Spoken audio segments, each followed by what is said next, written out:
Hello YouTube and welcome back to Assetto Corsa. Today we're going to be looking at a strange car. We've done something like this before. This is a semi-fictional car, and I think last time we tried this or tried having a look at a semi-fictional car, it was the Ferrari 288 GTS-8, if I remember correctly.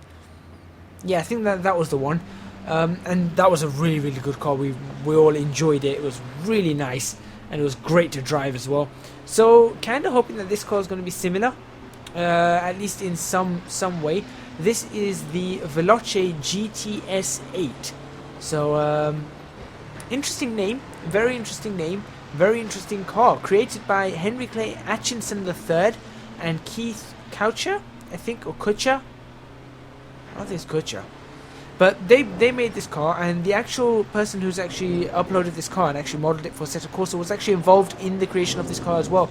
It's been going on for 10 years. This project has been going on for 10 years. That's the kind of car this is. And they've been working on these renders, concept renders, and the person who's uploaded this, I think his name is A3DR. I think he was involved in this and was told to make 3D renders and stuff. So now he's managed to get it into Assetto Corsa, which is quite interesting. We're going to see what it's like as an Assetto Corsa car. What it'd be like as a real car, perhaps, if this was a real car, which is quite nice. 530 bhp at 5,500 rpm and 525 newton meters of torque at 5,000 rpm. Propels it up to a top speed of 170 miles an hour with a 0 to 60 time of 4.2 seconds.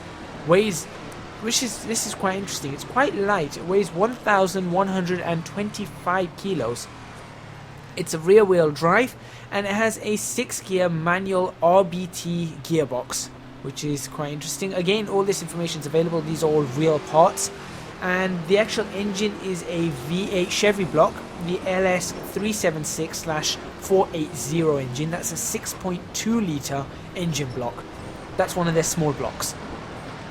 I cannot understand how that's a small block. That is absolutely huge, 6.2 litres. But I suppose their large block engines are the ones that go in their SUVs, like whatever they use. Does a Dodge use the Chevrolet engines? I don't know. It might do. The Chevrolet Silverado, I know that one. So there we go. That's the basic information about the car. There really isn't that much about this car because it's not a real car. So again, we're going to be stuck with that little, those little issues. But don't let that put you off, because this car is so good. It's only 62 meg when it zips. So download is only 62 meg, and when you install it, it's 110 meg, which was absolutely incredible considering what the car is actually like. It was really surprising that it's only 110 meg. Uploaded by A3DR, I did mention that. It has 3 levels of LOD, which is always good. Very welcome for those people who like to do multi-car racing, or those people who just want to try and keep their frames up, as best as they can, especially if they take replay shots and stuff like that. So that's very helpful. It only comes in one color, at least this version. It only comes in red. However, because it's such a popular car already, there are loads of people releasing different skins for it. So you're getting lots of different colors and stripes, and I'm sure there's some race skins already out there. So there you go. There is something to always look forward to. I just picked it in red because that's what was available. I'm not going to go ahead and download a whole bunch of things. I want to try and get you, or give you guys, the impact of it as it is. Observations about this car. I'm actually going through this car really quickly. I'm not even halfway through the first lap, which is interesting. But observations about this car. I did mention it's a semi-fictional car. 10-year design project. As you can see, I am sliding a little bit. I'll talk about that as well. We're going to start with the modeling. Now, the modeling is absolutely beautiful. It's such a fantastic model. So decently designed, with all the right polys in all the right places. It's not over the top, it's not too little, nothing looks jaggy, everything looks really proper. It all looks properly made. The wipers look proper, the lights look proper, the actual shape of the car looks proper, and it harks back to a design.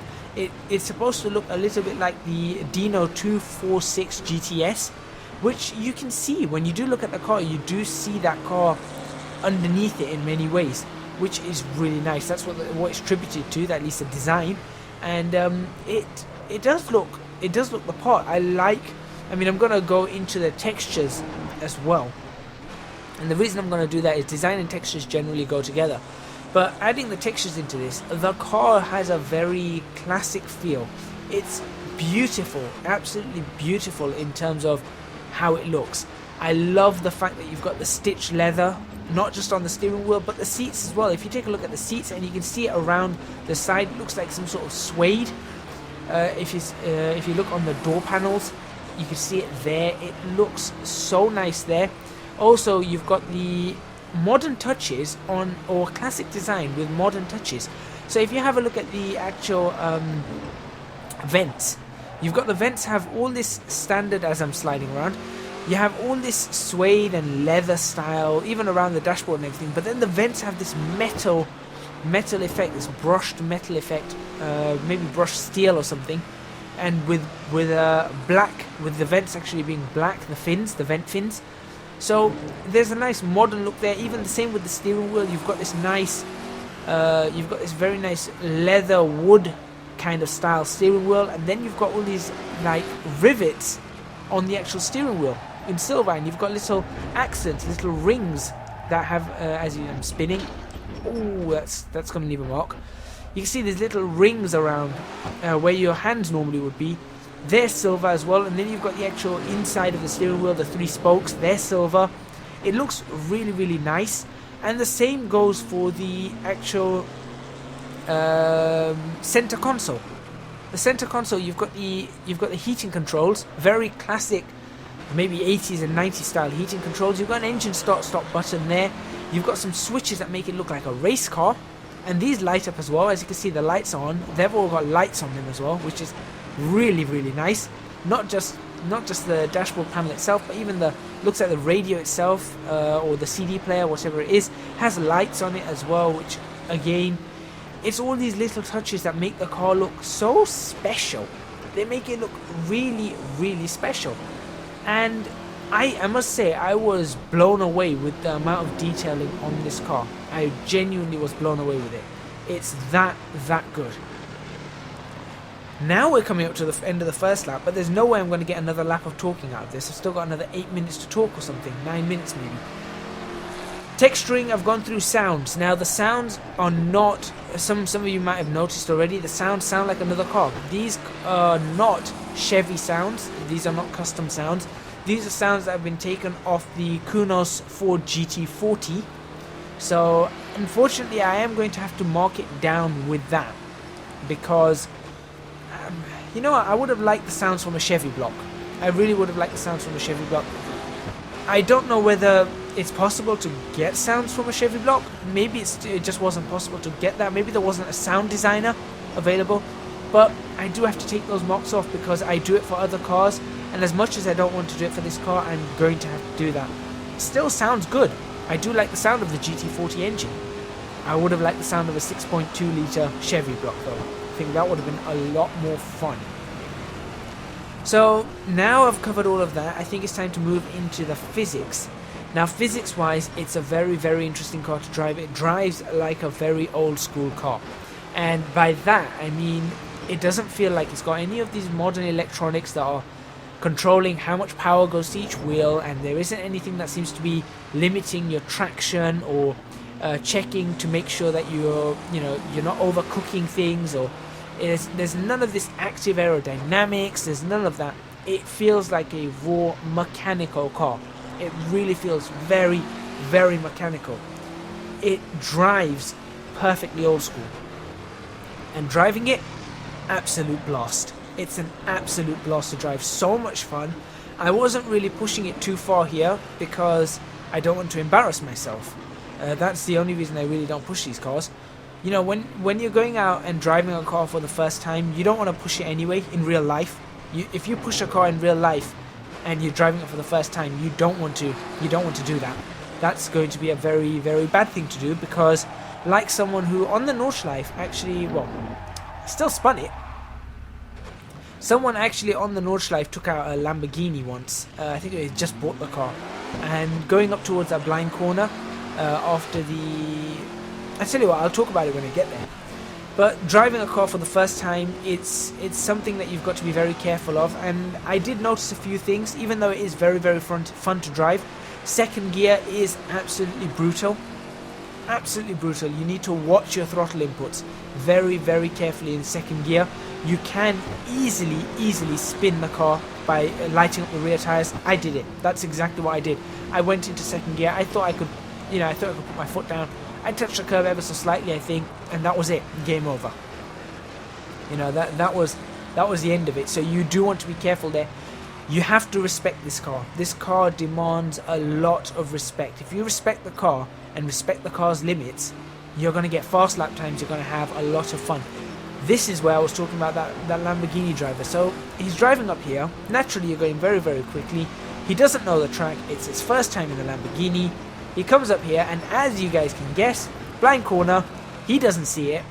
I've turned in, I've hit the apex, he didn't, he hit the Armco. So, not clever. Respect the cars, and respect this car massively. Fifth gear is, again, another interesting gear. It seems to have a very similar ratio to fourth, so let's see if I actually go. So I'm in third. Fourth, I don't think I'm going to hit fifth, am I? There you go, I went to fifth. You can hear that it had a very similar ratio. It didn't sound like the revs didn't drop too much. So it's a strange gear. It feels more like a very flat gear to me. Maybe, I don't know, I didn't try this. Perhaps going from fourth directly to sixth might be a good idea. It might get you a better lap time, I don't know. So I'm just watching myself drive and see if there's anything here that I can pick out.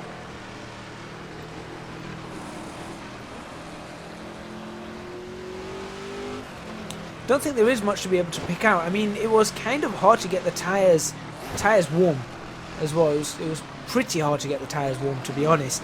So it did feel like the car was a bit more slippery than I would have expected.